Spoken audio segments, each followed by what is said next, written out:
ప్రభుత్వం చేస్తున్నటువంటి మరణము ఆపండి, వెంటనే ఆపండి. భద్రత బలగాలని వెనక్కి పిలవండి. ఖచ్చితంగా కూబింగ్లు ఆపాలి. ఎందుకనంటే ఈ భారతదేశంలో ఉన్న ప్రజానీకం అంతా ఎస్సీ, ఎస్టీ, బీసీ, మైనార్టీలు మొత్తం మామూలు వర్గాలే.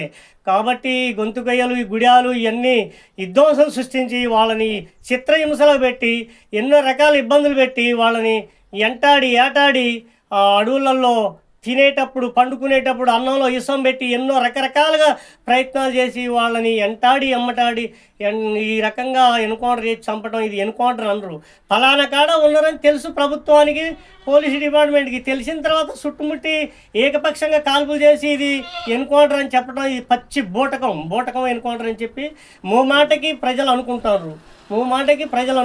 కాబట్టి మీరు వెంటనే ఆపి వాళ్ళు కూడా వచ్చే జమ్నీ ఎలక్షన్లో 28 ఈ జమ్నీ ఎలక్షన్లలో మావోయిస్టు పార్టీ పోటీ చేస్తుంది. ఖచ్చితంగా పార్లమెంటు పందా ద్వారా వాళ్ళు బయటకు వస్తారు. వాళ్ళకి అవకాశం ఇవ్వాలా, వాళ్ళకి సమయమాన్ని ఇచ్చి కేంద్ర ప్రభుత్వం వెంటనే వాళ్ళు ఈ బలగాలను ఆపి వాళ్ళని చర్చలో పిలిచి ఖచ్చితంగా వాళ్ళు పార్లమెంటు ద్వారా వస్తారు. వాళ్ళు లొంగిపోయే అవకాశం ఇవ్వాలా. ఈ ఎత్తున ప్రాణాలకి ప్రాణమానాలని ఆగం చేస్తూ గుడాలపై పడి వాళ్ళన్నీ ఆగం చేయటం, ఇంత హింస చేయటం భారత ప్రభుత్వం భారత ప్రజలపై చేయటం ఇది చాలా ఘోరమైన విషయం. వేరే దేశాలు కాదు, వేరే పోరాటాలు కాదు, మన దేశ ప్రజలపై పోలీస్ డిపార్ట్మెంట్ కూడా మనోళ్ళే. వాళ్ళు చచ్చిపోతారు, వీళ్ళు చచ్చిపోతారు. ఎక్కడో బార్డర్లో ఉండవలసిన సైన్యాన్ని అడవులలో పెట్టి వాళ్ళని చంపటం, ఇది ముమ్మాటకి ప్రభుత్వం చేస్తున్న దమనకాండ. ఖచ్చితంగా ముమ్మాటకి దమనకాండ. ఈ రాజహింస వెంటనే ఆపాలని చెప్పి బీజేపీ ప్రభుత్వాన్ని నేను డిమాండ్ చేయడం జరుగుతుంది. ఖచ్చితంగా వాళ్ళు పార్లమెంటు ద్వారాన ఎలక్షన్లో పాల్గొనడానికి సంసిద్ధంగా ఉన్నారు. ఇది కేంద్రం అనుకూలమైన వాతావరణాన్ని కనిపించాలని చెప్పి ఈ కూవింగ్లు ఆపాలి, ఎన్కౌంటర్లు ఆపాలి. వెంటనే ముమ్మాటకి ఖచ్చితంగా సైన్యాన్ని వెనక్కి పిలిచి వాళ్ళకి అవకాశం ఇచ్చి ఒక 3 నెలలు 6 నెలలు టైం ఇచ్చి వాళ్ళతో చర్చలు జరుపుదాం.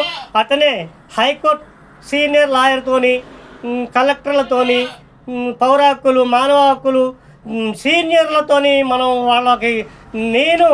వాళ్ళని ఏ విధంగానైనా మావోయిస్టు పార్టీని ఒప్పించడానికి మెప్పించడానికి సంసిద్ధంగా ఉన్న సర్వశక్తులు ప్రాణం పోయినా మంచిదే.